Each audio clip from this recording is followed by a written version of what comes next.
Welcome to the deep dive, where we go through all those sources you've got stacked up and try to pull out the stuff that's most useful. The good stuff. Exactly, the good stuff. Yeah. So today, we're tackling the future. Ooh, the future. Digital marketing trends predicted for 2025, and you have given us a ton of stuff to work with. Yeah, a lot of information out there. We've got articles, we've got reports, there's even a conference listing in here. So wow. we're going to break it all down. Let's do it. Figure out what's most impactful for you, and hopefully help you get a little bit ahead of the curve. Sounds good. All right.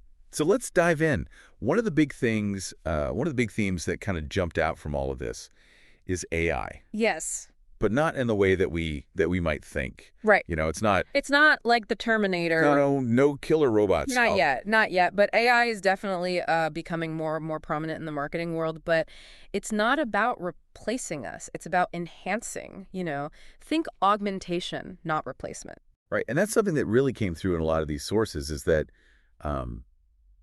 human expertise is more important now than ever. Absolutely. Yeah. It's not humans versus robots. Right. It's humans with robots. It's a collaboration, humans plus robots. Yeah, that's a good way to put it. Like, AI can analyze all this data. Yes. It can maybe write some basic content. For sure. But it's not going to have that human touch, that strategic thinking. Yeah, you still need the creativity, you need the critical thinking, the strategy. Yeah, that emotional intelligence. Absolutely.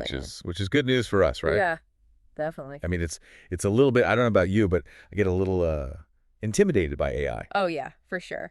Sure. It can be overwhelming. It can be a little scary. Yeah. Yeah. But it's also, I think, an opportunity Absolutely. to really level up our human skills. Exactly. Use it to your advantage. Now, speaking of leveling up, one of the things that we need to be thinking about is interactivity. Oh, yeah. Big time. Because one of the articles, I think it was, it might have been the TikTok marketing report, it had this crazy statistic. 67% of TikTok users are discovering brands on that platform. Wow.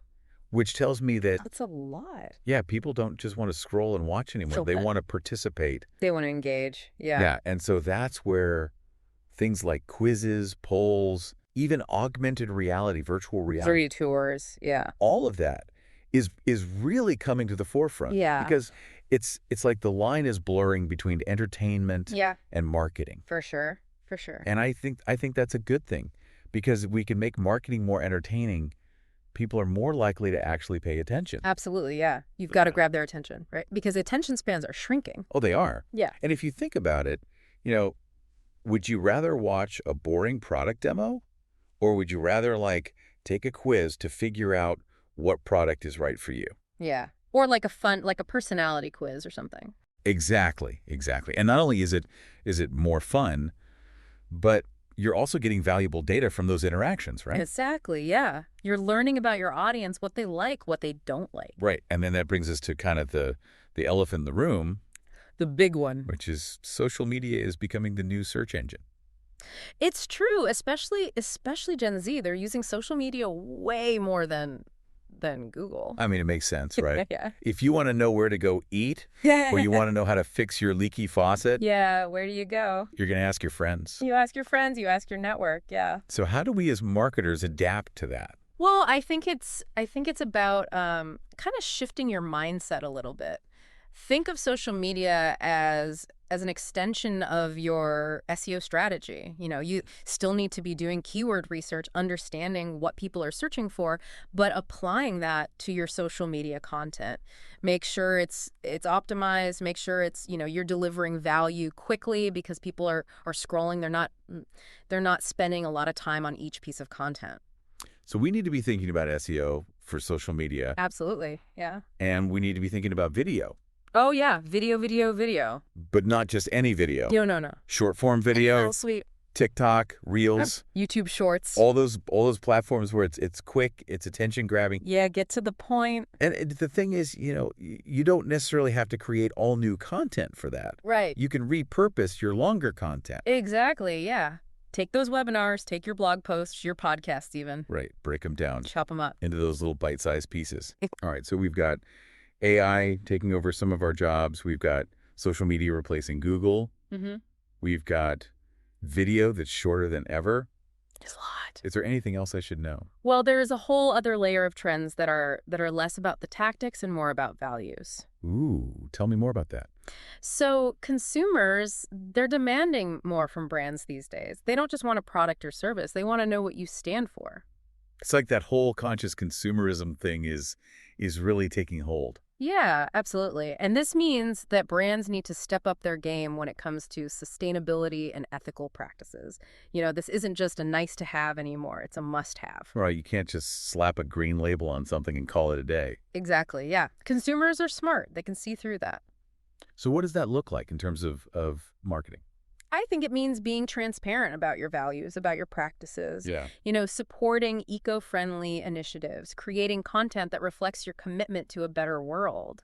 So it's not just about what you sell, it's about what you stand for. Exactly, yeah. And that message needs to be woven into every aspect of your marketing. Authenticity is key. Absolutely. People want to know that you're walking the walk, not just talking the talk. Right. Okay, so we've got AI, we've got interactive content, we've got social media as search, we've got short-form video, we've got conscious consumerism. What else? Anything else I need to add to my bingo card for 2025? Well, there's one more thing that might surprise you. All of those sources, they all emphasize that amidst all these flashy new trends, the basics of digital marketing are still crucial. You mean like SEO and a good website? Yes, exactly. That stuff still matters? Oh yeah, it matters more than ever. Why is that? Well, because with all the noise and all the competition online, having a strong foundation is essential for standing out and for building trust with your audience. Right. It's like building a house. You can have the fanciest furniture, but if the foundation's weak... The whole thing's going to crumble. And, one of the sources even highlighted something that's often overlooked, ADA compliance for websites. Making sure your content is accessible to everyone. It's a good reminder that even in the fast-paced world of digital marketing, inclusivity and these core principles, they matter. They do. They matter a lot. It's about finding that balance between the innovation and the fundamentals. So it's not either, it's both hand. Yeah, exactly. Use the best of both worlds to achieve your goals. All right. So we've covered a lot of ground here, but what does it all mean for you, the listener? Well, that's the million-dollar question, isn't it? All these trends, they offer a glimpse into what's possible, but it's your unique expertise and your understanding of your customers that will really set you apart. So don't be afraid to experiment, try new things, see what resonates. Exactly. The digital landscape is always changing, so what works today might not work tomorrow. But if you're constantly learning and adapting and prioritizing your audience's needs, you'll be well equipped to navigate those shifts. All right, so stay curious, stay informed, stay ahead of the curve. Now we've only scratched the surface of what these sources have to offer. We have. There's a lot more to dive into. In the next part, we're going to go even deeper into some of these trends. We are. Explore how you can actually use them Absolutely. to achieve your marketing goals. That's the goal. This has been an incredible deep dive so far. It has. A lot of good information. We'll be back after a quick break to continue exploring 2025 digital marketing trends. Stay tuned. See you soon. Welcome back.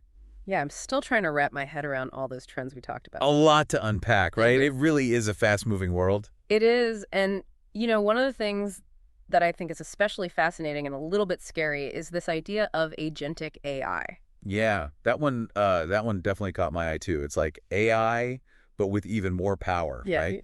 Yeah, so, what exactly does that even mean? Like, what is agentic AI? So basically, it takes AI to that next level. It's not just about analyzing data or automating simple tasks.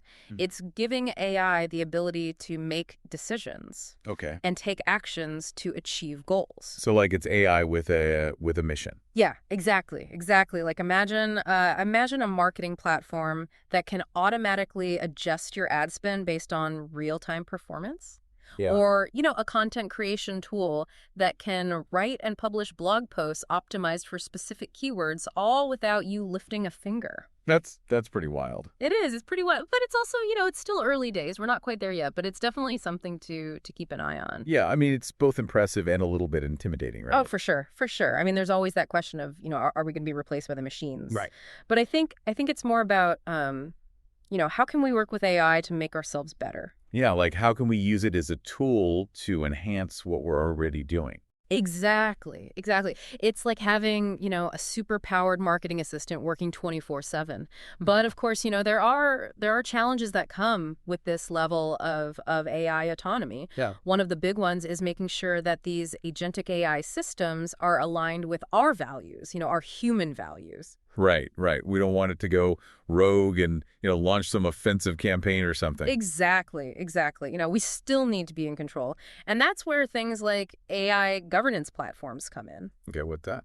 Basically, it's like a framework for managing the ethical and legal and operational performance of these AI systems. So it's like having a set of rules for your AI. Exactly, yeah, yeah, to make sure it's playing nice. Right, so kind of keeping it in check. Yeah, exactly. Because, we want to use AI for good. We want to use it to benefit both businesses and society as a whole. Right, right. That makes sense. So we've got agentic AI, we've got AI governance, and I know there's a lot of talk about security and disinformation and all that kind of stuff. Oh, yeah, that's huge. And it's only going to get bigger. As technology gets more sophisticated, so do the threats. Right. And, one of the reports that you shared mentioned deepfakes. Oh, yeah, those are freaky. They're getting so good now, it's almost impossible to tell what's real and what's fake. It's scary. It is scary. Right. And, the spread of disinformation, it can have a huge impact. It can impact individuals, businesses, even entire societies. It's like a virus. Right, right. It spreads through the internet and infects people's minds with lies and propaganda. So what can we do about it? I mean, is there anything we can do? Well, I think education is key. We need to be more media literate. We need to learn how to critically evaluate information, how to identify bias, Yeah. how to spot fake news. Right, so kind of be our own fact checkers in a way. Exactly, exactly. And, we also need to be proactive. We need to report false content. We need to work with the platforms to take it down. It's like a digital neighborhood watch. We all need to be looking out for each other. Right. Okay, so security, media literacy, that's definitely something to keep in mind. Mm-hmm. And then we've got future computing. Yeah, future computing. This one's a little more, big picture, maybe a little bit further out on the horizon, but it's still something that marketers should be aware of. Okay, what's that all about? So one of the things that came up in the research was post-quantum cryptography. Okay, break that down for me. What is that? So you know about quantum computers, right? Yeah. These incredibly powerful machines. Yeah, they're still kind of in development, right? They are. They're still in development, but they have the potential to be game changers. And one of the things they could do is break many of the encryption algorithms that we rely on today to protect our data. So post-quantum cryptography is basically a new type of encryption that's designed to withstand attacks from these quantum computers. So we're kind of future-proofing our security. Exactly, exactly. We're thinking ahead, anticipating those threats, and developing solutions now. That's smart. What else is going on in future computing? Well, another interesting development is ambient invisible intelligence. That sounds like a mouthful. It is. It's a bit of a mouthful. But basically what it means is technology that's so seamlessly integrated into our surroundings that it's almost invisible. So like sensors in our homes, wearables that track our health data. Exactly, exactly. And this technology has the potential to revolutionize the way we live, the way we work, the way we interact with the world. It sounds really cool. It makes me think about privacy a little bit. Oh, absolutely. Privacy is a huge concern, and it's something that we need to be very mindful of as this technology develops. We need to make sure that people have control over their data, that their privacy is protected. Right, right. It's got to be a balance, right? Absolutely. Innovation and privacy need to go hand in hand. So ambient invisible intelligence, we got to keep an eye on that. Mm-hmm. And then we have, what was it? Energy efficient computing. Oh, yeah. That's a big one. And it's not just about, being eco-friendly. It's also about the bottom line. Right. So energy efficient computing is all about designing and developing systems that consume less power. Okay. So think laptops with longer battery life, data centers that run on renewable energy. Right, right. And there are a couple of key drivers behind this trend. One is the rising cost of energy. Makes sense. Businesses are looking to save money, right? And then also there's this growing awareness of technology's environmental impact. Right. People are starting to care about that more and more. They are. And consumers are choosing brands that align with their values. So it's good for the planet and it's good for business. Exactly. It's a win-win. I like that. Okay, so energy efficient computing, that's something to keep in mind. And then there's hybrid computing. Ah, yes, hybrid computing. This is about combining different types of computing resources, like cloud, edge, even quantum computing, to create these super powerful and efficient systems. It's like, taking the best of each world and putting them together. Exactly, exactly. It's like building a supercomputer out of Legos. I like that. Each brick has its own unique capabilities, and when you put them together just right. Yeah, you can create something amazing. Exactly. All right, so hybrid computing, that's another one to watch. And then we move into some more futuristic stuff, right? Like spatial computing. Yeah, spatial computing. This is where things start to get really interesting. It's all about bridging the gap between the physical and digital worlds. Okay, so like, is it AR, VR, that kind of stuff? Augmented reality, virtual reality, those are two big examples. But it also includes 3D modeling, geolocation services. So like creating this digital layer on top of the real world. Exactly, exactly. And you can imagine the applications for this are just endless. Gaming, entertainment, education. Businesses are already using spatial computing to create these immersive customer experiences, to enhance employee training, to improve product design. It's like we're stepping into the future. We are. And it's a future where the lines between the real and the digital are increasingly blurred. So spatial computing, definitely one to keep an eye on. And then we have robots. Robots. Oh yeah, robots are getting more and more sophisticated. So what's new in the world of robots? Well, one of the things that's really interesting is this idea of polyfunctional robots. Polyfunctional. Yeah, basically robots that can perform multiple tasks and seamlessly switch between them. Okay, so like a robot that can cook and clean and, do all the chores. Well, we're not quite there yet, but Not yet. we're getting closer. I mean, these robots are already being used in manufacturing, in healthcare, in logistics. Right. So they're kind of like the ultimate multitaskers. Exactly. Uh, And as robotics technology continues to advance, we can expect to see even more sophisticated polyfunctional robots in the coming years. Okay, polyfunctional robots. And then the last one that we have on our list is, this is a bit of a mind bender, neurological enhancement. Ah, yes, neurological enhancement. This is where we start to push the boundaries of what it means to be human. Yeah, this is getting deep. It is. So neurological enhancement is all about using technology to enhance cognitive abilities. Okay, so like brain-computer interfaces, implants that can boost memory or focus, that kind of thing. Yeah, exactly. But it also includes things like transcranial magnetic stimulation, neurofeedback. Wow. So it's a very broad field, and there are still a lot of ethical and practical considerations to work through. But the potential is huge. It could transform healthcare, education, entertainment, you name it. I mean, this is some serious sci-fi stuff we're talking about. It is. But it's becoming more and more real all the time. And I think the key takeaway here is that with all these advancements, we need to be very careful. We need to use them ethically, and we need to use them for the benefit of all humankind. Right. It's a lot of responsibility. It is. But it's also an incredible opportunity. Yeah, for sure.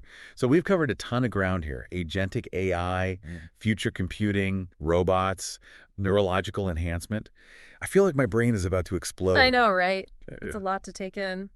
But it's also incredibly exciting. We're living in a time of unprecedented technological innovation, and it's amazing to think about all the possibilities. It really is. Yeah. So what does all this mean for marketers? Like, how do we even begin to process all this information and figure out what to do with it? Well, that's a great question, and that's what we're going to dive into in the next part. So we've talked about AI that can practically think for itself, robots that can multitask like nobody's business, and technology that's blurring the lines between the real world and the digital world. Yeah, it's a lot, right?